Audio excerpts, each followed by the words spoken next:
Distribusi frekuensi adalah susunan data yang telah dikelompokkan menurut kategori tertentu dalam sebuah tabel yang disertai dengan frekuensi yang sesuai. Tujuannya untuk mengatur data mentah atau data yang belum dikelompokkan ke dalam bentuk yang lebih rapi, tanpa mengurangi inti informasi yang ada. Selanjutnya yaitu ada tabel distribusi frekuensi, adalah alat penyajian data statistika yang berbentuk kolom dan baris yang di dalamnya terdapat susunan data yang telah dikelompokkan menurut kategori tertentu. Macam-macam tabel distribusi frekuensi. Yang pertama, tabel distribusi frekuensi data tunggal. Yang kedua, tabel distribusi frekuensi data kelompok. Yang ketiga, tabel distribusi frekuensi relatif. Yang keempat, tabel distribusi frekuensi kumulatif. Dan yang kelima, tabel distribusi frekuensi relatif kumulatif. Kali ini, kelompok kami akan menggunakan tabel distribusi frekuensi data kelompok. Tabel distribusi frekuensi data kelompok adalah jenis tabel distribusi frekuensi yang di dalamnya disajikan data berupa angka-angka yang dikelompokkan. Ini hasil dari tabel distribusi frekuensi kami, di mana terdapat 4 kelas dengan panjang tiap kelas 5. Untuk kolom frekuensi didapat dari banyaknya data pada kolom nilai tersebut. Untuk kelas pertama, yaitu memberikan nilai 81-85 dengan batas kelas 80,5-85,5, frekuensinya adalah 26. Untuk interval kelas kedua, yaitu 86-90 dengan batas kelas 85,5-90,5, frekuensinya adalah 39.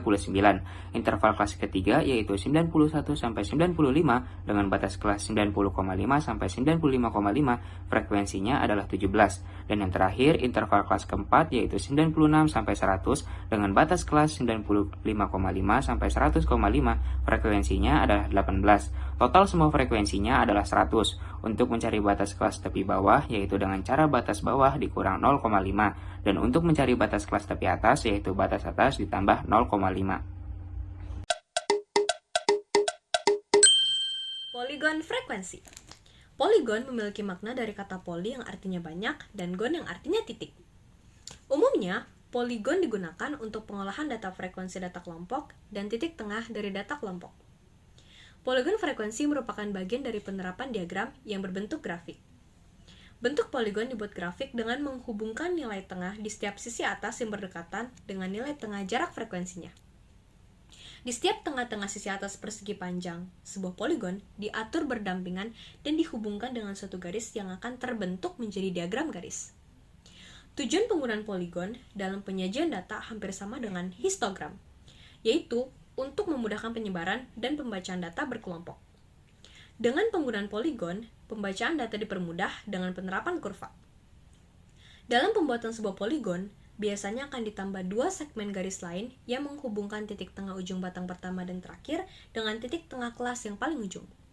Penerapan frekuensinya dapat bernilai 0. Langkah-langkah membuat poligon frekuensi. Untuk poligon frekuensi, diwajibkan untuk memiliki data frekuensi dan titik tengahnya. Untuk sumbu Y merupakan nilai frekuensinya dan untuk sumbu X merupakan nilai titik tengahnya. Berikut langkah-langkahnya. Yang pertama, gunakan data yang sudah berbentuk tabel distribusi frekuensi untuk mempermudah pemilahan aspek data. Yang kedua, tambahkan titik tengah pada setiap masing-masing kelas data tabel frekuensi. Yang ketiga, gambarlah sumbu horizontal untuk membuat titik tengah setiap masing-masing kelas. Yang keempat, gambarlah sumbu vertikal untuk membuat frekuensi yang tertera pada data. Yang kelima atau yang terakhir, setelah selesai menggambar garis, hubungkan titik-titik yang berdekatan dengan grafik, di mana titik tengah sebagai absis atau X dan frekuensi sebagai ordinat atau Y. Di sini terdapat tabel distribusi frekuensi yang nantinya akan dipakai dalam pembuatan poligon. Bisa kita lihat bahwa terdapat kelas, frekuensi, tepi kelas atas, tepi kelas bawah, dan titik tengah.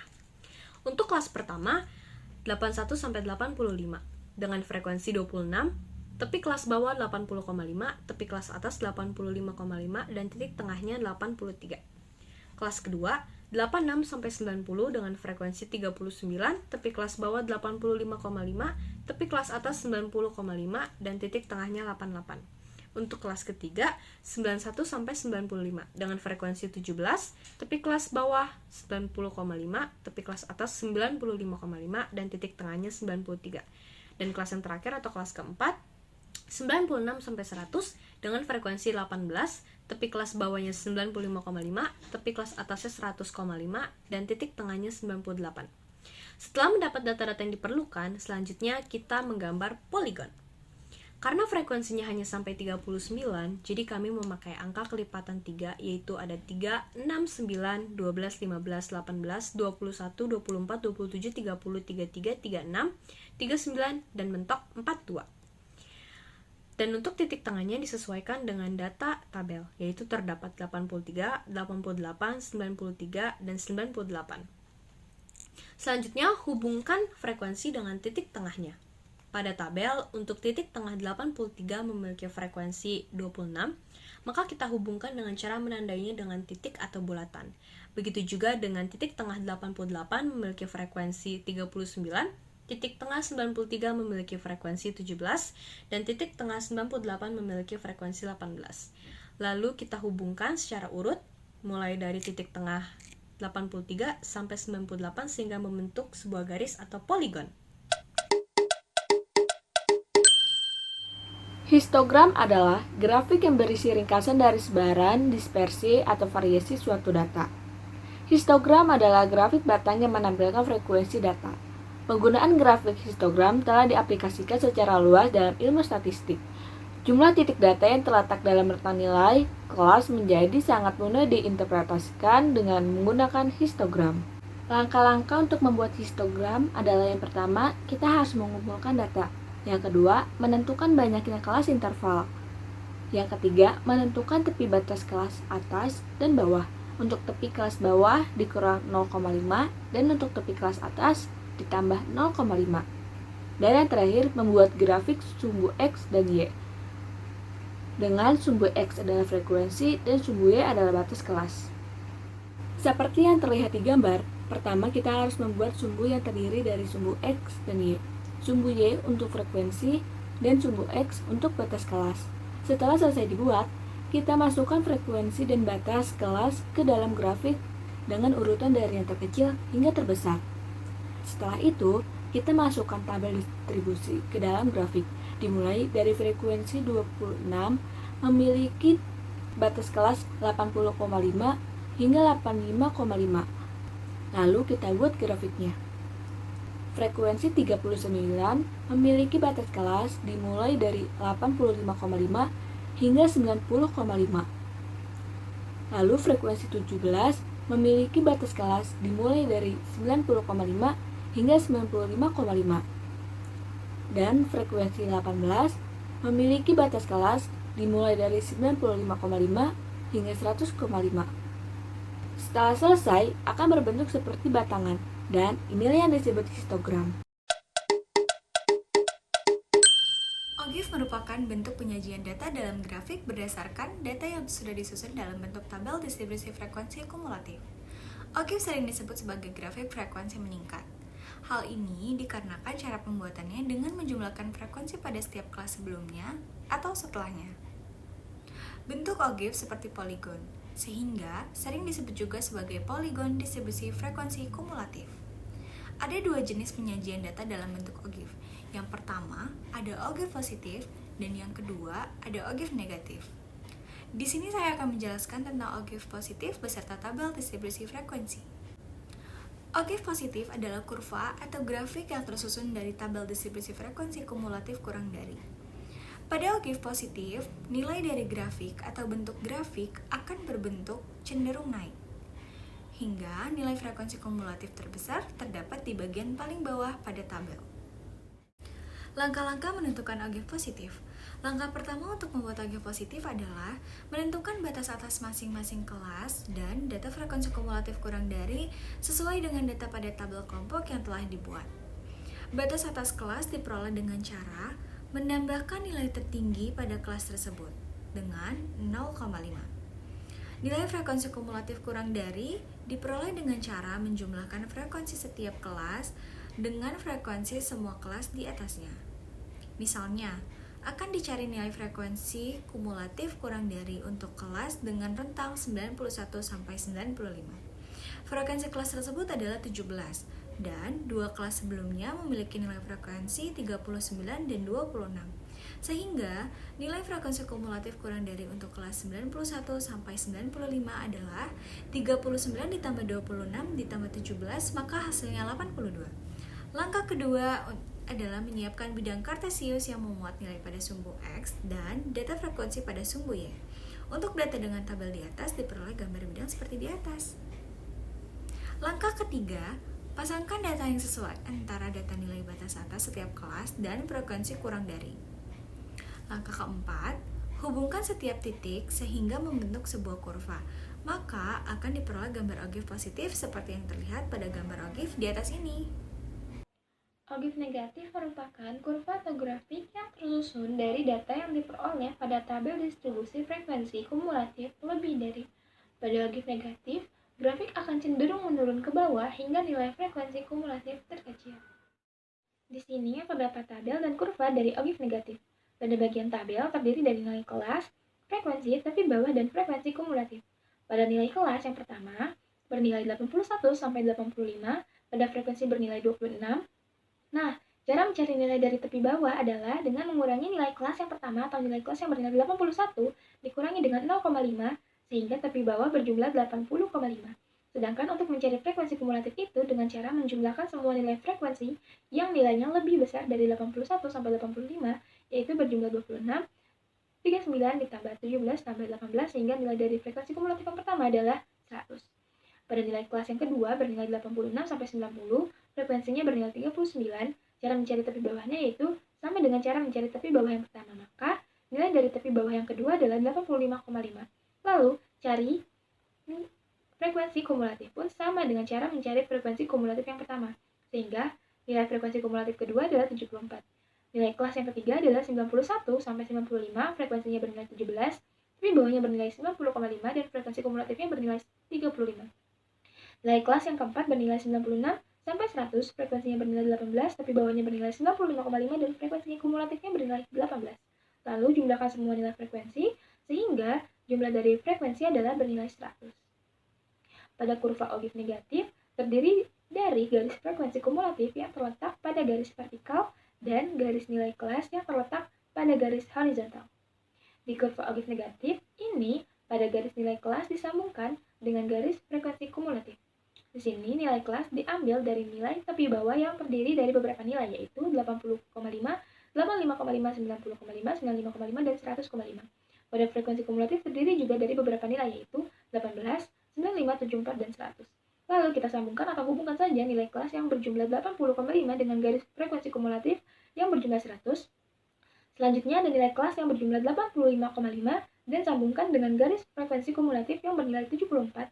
Lalu ada nilai kelas yang bernilai 90,5 dan sambungkan dengan garis frekuensi kumulatif yang bernilai 35. Lalu ada nilai kelas yang bernilai 95,5 dan sambungkan dengan garis frekuensi kumulatif yang bernilai 18. Pada garis nilai kelas yang bernilai 100,5 itu dihubungkan dengan nilai frekuensi yang bernilai 0. Setelah itu, beri titik pada sudut kanan nilai-nilai yang telah disambungkan garisnya, lalu tarik garis dari atas sampai ke bawah seperti yang ada pada contoh gambar berikut. Ukuran pemusatan data. Ukuran pemusatan data adalah ukuran yang menunjukkan pusat segugus data yang telah diurutkan dari yang terkecil sampai yang terbesar atau sebaliknya, dari yang terbesar sampai yang terkecil. Ukuran pemusatan data dibedakan menjadi 3, yaitu yang pertama ada mean atau rata-rata, yang kedua ada median atau nilai tengah, yang ketiga ada modus atau nilai yang sering muncul. Yang pertama mean atau rata-rata. Mean merupakan perbandingan antara jumlah nilai dengan banyak data. Untuk data tunggal cukup dengan menjumlahkan seluruh data dibagi dengan banyaknya data. Untuk data berkelompok bisa dicari dengan 3 cara. Yang pertama cara biasa, yang kedua dengan rataan sementara 1, yang ketiga dengan rataan sementara 2. Bisa dilihat tabel distribusi frekuensi yang kelompok kami sudah sediakan. Untuk cara pertama dalam mencari mean ini, yang harus dilakukan pertama kali adalah mencari XI atau titik tengah.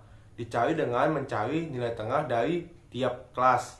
Misalkan kelas pertama 81 sampai 85, yaitu dicari dengan 81, 82, 83, 84, 85, yang berada di tengah merupakan 83. Dicari sampai semua titik tengah masing-masing kelas didapatkan. Setelah itu, XI-nya dikalikan dengan frekuensi masing-masing kelas. Untuk yang pertama, 83 dikali 26, hasilnya 2158. Yang kedua 88 kali 39 hasilnya 3432. Yang ketiga 93 dikalikan 17 hasilnya 1581. Yang terakhir 98 kali 18 hasilnya 1764. Lalu dimasukkan ke rumus cara pertama ini, yaitu rata-rata sama dengan sigma K I sama dengan 1 FI kali XI per sigma K I sama dengan 1 FI. Nah, FI ini merupakan frekuensi kelas interval ke I. Jadi, hasil tadi perkalian dijumlahkan semua, hasilnya 8935. Lalu, sigma K I sama dengan 1 FI ini merupakan jumlah seluruh frekuensi, yaitu 100 jumlahnya. 26 ditambah 39 ditambah 17 ditambah 18 itu sama dengan 100. Lalu dibagi 8935 dibagi 100. Jawabannya jadi rata-rata sama dengan 89,35. Bisa dilihat tabel distribusi frekuensi yang kelompok kami sudah sediakan. Untuk cara kedua dalam mencari min atau ratakan sementara 1, langkah pertama yang harus dilakukan adalah mencari XI sama seperti cara sebelumnya. Setelah sudah, langkah kedua adalah menentukan salah satu kelas untuk dijadikan rataan sementara atau XS. Untuk kelompok kami mengambil kelas kedua atau 86 sampai 90 untuk dijadikan XS. Untuk menentukannya ini bebas. Setelah sudah ditentukan, menentukan DI. DI ini rumusnya XI dikurang XS. Untuk kelas pertama, DI-nya yaitu 83 dikurang 88, hasilnya minus 5. Untuk kelas kedua, 88 dikurang 88 sama dengan 0. Untuk kelas ketiga, 93 dikurang 88 hasilnya 5. Untuk kelas keempat, 98 dikurang 88 hasilnya 10. Setelah sudah menentukan DI, lalu dikalikan FI dikali DI masing-masing kelas. Untuk kelas pertama, 26 dikali minus 5 sama dengan minus 130.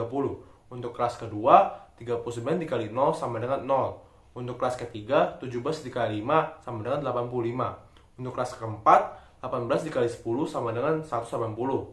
Setelah sudah, baru dimasukkan ke rumusnya untuk cara kedua, yaitu rataan sementara, yaitu rata-rata sama dengan XS atau rataan sementara ditambah sigma K I sama dengan 1 FI kali DI per sigma K I sama dengan 1 FI. Dimasukkan XS-nya yang kita pilih adalah 88 ditambah minus 130 tambah 0 ditambah 85 ditambah 180 dibagi 100, yaitu 88 ditambah 135 per 100. 88 ditambah 1,35 hasilnya adalah rata-ratanya sama dengan 89,35, sama seperti cara pertama. Bisa dilihat tabel distribusi frekuensi yang kelompok kami sudah sediakan. Untuk cara ketiga dalam mencari min, yaitu rataan sementara 2, langkah pertama yang dilakukan adalah mencari XI masing-masing kelas, sama seperti dua cara sebelumnya. Setelah itu, menentukan salah satu kelas untuk dijadikan rataan sementara. Untuk menentukannya bebas. Di sini kelompok kami mengambil kelas kedua yaitu 86 sampai 90 untuk dijadikan rataan sementara. Maka XS-nya sama dengan 88. Setelah sudah, menentukan UI. UI ini merupakan kode. Jadi UI ini apabila rataan sementara yang kita pilih itu jadikan pusat, jadi 0. Semakin ke atas bilangannya semakin kecil, semakin ke bawah bilangannya semakin besar. Di sini saya mengambil kelas kedua, maka kelas kedua UI-nya sama dengan 0. Setelah sudah ditentukan, dikalikan FI kali UI. Untuk kelas pertama, 26 dikali minus 1 sama dengan minus 26. Kelas kedua, 39 dikali 0 sama dengan 0. Kelas ketiga, 17 kali 1 sama dengan 17. Kelas keempat, 18 kali 2 sama dengan 36. Setelah sudah dimasukkan ke rumus ketiga ini, yaitu rata-rata sama dengan XS atau rataan sementara ditambah sigma K I sama dengan 1 FI kali UI per sigma K I sama dengan 1 FI dikalikan P. P ini merupakan panjang kelas. Di sini panjang kelasnya 5, 81, 82, 83, 84, 85. 5 panjang kelasnya.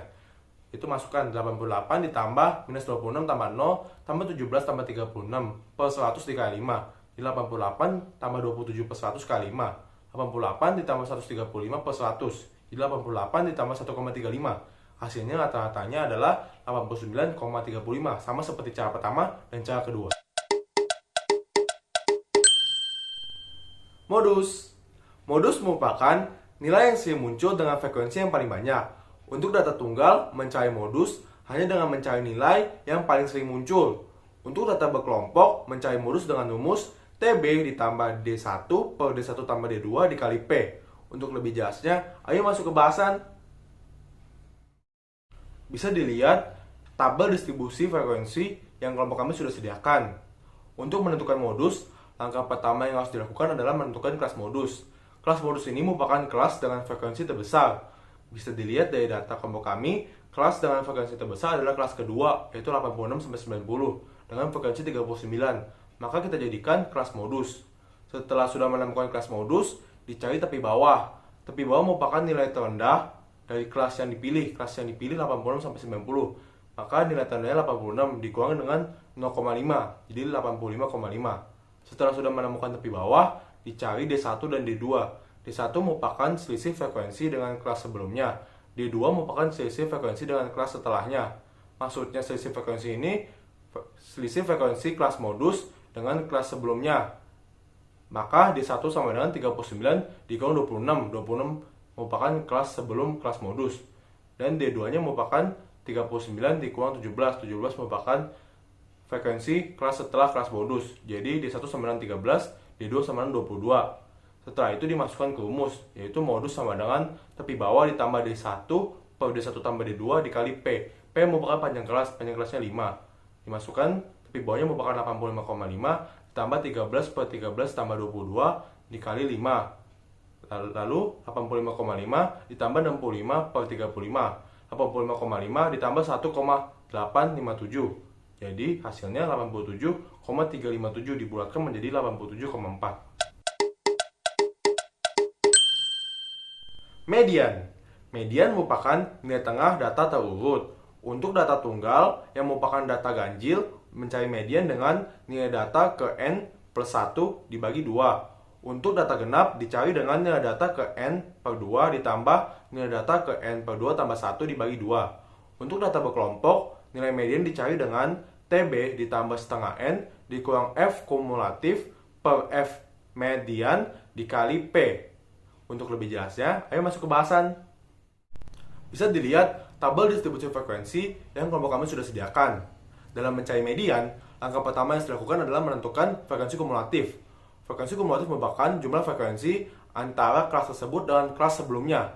Contohnya, untuk kelas 81-85, frekuensi kumulatifnya hanya 26 karena kelas sebelumnya tidak ada. Untuk kelas kedua, 86-90, frekuensinya 39 ditambah kelas sebelumnya yaitu 26, maka frekuensi kumulatifnya 65. Untuk kelas ketiga 82 karena 65 ditambah 17. Untuk kelas terakhir 100 karena 82 ditambah 18. Setelah sudah, langkah kedua yaitu menentukan jumlah frekuensi N.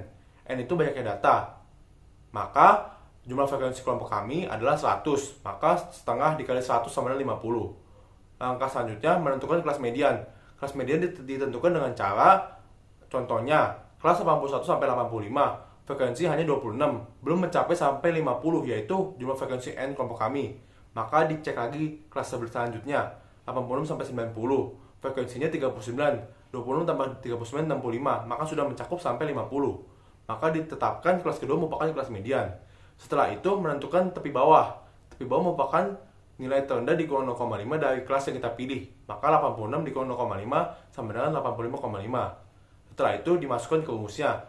Median merupakan rumusnya tepi bawah ditambah setengah N dikurang frekuensi kumulatif per frekuensi median dikali P panjang kelas 5.